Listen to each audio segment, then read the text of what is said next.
Hi எல்லாருக்கும் வணக்கம். இன்றைக்கி வந்து தேர்ஸ்டே சமையல் vlog தான் பார்க்க போகிறோம். ஒரு 6:10 இருக்கும் நான் சமையல் ஸ்டார்ட் பண்ண ஆரம்பிக்கும்போது. எந்திரிச்சு வந்தோடனே ஃபஸ்ட்டு கருப்பு சுண்டல் ஊற வச்சுருந்தேன் நைட்டு. அதை எடுத்து குக்கரில் போட்டுட்டு வாசலெல்லாம் தெளிச்சுட்டு வந்துட்டேன்.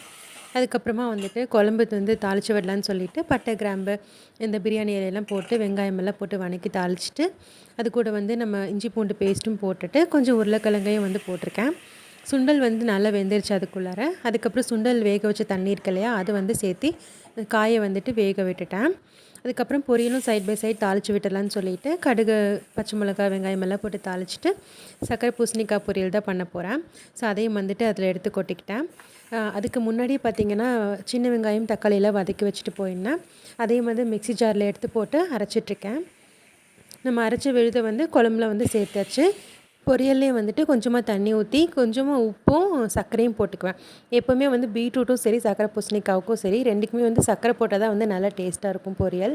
அதனால் அதுக்கும் தண்ணி ஊற்றி அது லைட்டாக முங்குற அளவுக்கு மட்டும் ஊற்றி வச்சிட்டோம்னா பொரியல் வந்து வெந்துட்டுருக்கும்.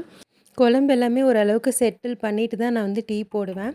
ஏன்னா அந்த மாதிரி டைமில் தான் வந்து கொஞ்சம் பசிக்க ஆரம்பிக்கும். எந்திரிச்ச உடனே நான் வந்து டீ காஃபி குடிக்கிற பழக்கம் இல்லை. ஒரு தண்ணி மட்டும் குடிச்சிட்டு கொஞ்சம் நேரம் கழித்து தான் நான் வந்து டீ குடிப்பேன். இப்போ டைம் பார்த்திங்கன்னா ஒரு 7:30 ஆகிடுச்சு. அடுப்பு வந்து ஒன்று ஃப்ரீயாக இருந்தது. அதனால் வந்து பெரிய அடுப்பில் தான் எப்போவுமே வந்து நான் சாப்பாடு வைப்பேன். ஸோ சாப்பாடெல்லாம் வச்சுட்டு குக்கரை மூடி வச்சிட்டோம்னா குழம்பு கொதிச்சிட்ருக்கும், பொரியலும் ரெடி ஆகிடும். இந்த டைமில் வந்து நம்ம டீயும் வந்து குடிச்சிக்கலாம். இந்த டப்பாலாம் ஏன் இப்படி வச்சுருக்கேன்னு பார்த்தீங்கன்னா அதோட லேபிளை வந்து அதில் ஒட்டணும். அதனால தான் அதை நான் தனியாக எடுத்து வச்சுருக்கேன். இல்லைனா மிக்ஸ் ஆகிடும்னு சொல்லிவிட்டு. அப்புறமா வந்துட்டு ஃபைனலாக எல்லா சுண்டலையும் தூக்கி உள்ளே கொட்டிட்டு நல்லா கலக்கி விட்டுருக்கலாம். நம்ம இன்னும் மசால் தூள் போடல இல்லையா, அதனால் வந்து இப்போ நம்ம ஆட் பண்ணிக்கலாம். நான் வந்து இன்றைக்கி மட்டன் மசாலா போட்டு வைக்கிறேன். அது போட்டு வச்சா தான் நமக்கு மட்டன் குழம்பு மாதிரி நல்லா டேஸ்ட்டாக வரும். ஸோ கொஞ்சம் மட்டன் மசாலா, அதுக்கப்புறமா கொஞ்சம் மஞ்சத்தூள், ஒரு ஸ்பூன் வந்து மிளகாத்தூள், அப்புறம் ஒரு ஸ்பூன் அளவுக்கு மல்லித்தூள் வந்து மிக்ஸ் பண்ணிவிட்டு கட்டி வராமல் இருக்கிறதுக்காக தான் இப்படி பண்ணுறேன். இல்லைன்னா ஃபஸ்ட்டே போட்டிருந்தோம்னாலும் கரெக்டாக இருந்திருக்கும். தண்ணி ஊற்றி நல்லா கலக்கிட்டு நம்ம குழம்புல ஊற்றி நல்லா கலக்கி விடணும். மசால் போட்டோன்னே பார்த்திங்கன்னா குழம்பு வந்து நல்லா கலர் சேஞ்ச் ஆகிருக்குது தெரியும் உங்களுக்கு. கொஞ்சம் நல்லா ப்ரௌனிஷ் கலர் வந்திருக்கு. இதை வந்து இப்படியே ஒரு 10-15 நிமிஷம் சிம்மில் வச்சு கொதிக்க விட்டோம்னா டேஸ்ட்டான சுண்டல் குழம்பு வந்து ரெடி ஆகிடும். ஸோ அதை அப்படியே கொதிக்கிட்டு மூடி வச்சிடலாம். பொரியலும் வந்து ரெடி ஆகிட்டுருக்கு. ஸோ நமக்கு கொஞ்சம் டைம் கிடச்சிருக்கு. அதனால் வந்து நான் டம்ளரில் டீ ஊற்றிக்கிட்டேன். நான் டீ குடிக்க உட்காரும்போதே விசில் சவுண்ட் கேட்டுச்சு. ஸோ குப்பை வண்டி வருதுன்னு சொல்லிவிட்டு நான் அதையும் கொண்டு போய் வந்து வெளியில் வச்சுட்டு வந்துட்டேன். அப்புறம் இன்னும் ஒரே ஒரு வேலை மட்டும் பாக்கி இருக்குது. நம்ம பூரி சுடுறதுக்காக மாவு மட்டும் பிணையணும்.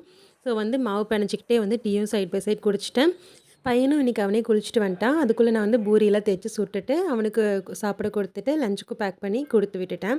அவங்க கிளம்பி போனதுக்கப்புறமா நான் எல்லாமே என்ன சமைச்சோமோ அதெல்லாம் எடுத்து வச்சு என்ன சமையல் ஷார்ட்ஸ் வந்து ஷூட் பண்ணி வாய்ஸ் கொடுத்து அப்லோட் பண்ணிடுவேன். இந்த மாதிரி என்னோடய மார்னிங் ரொட்டீன் ரொம்ப பிஸியாக போகும்.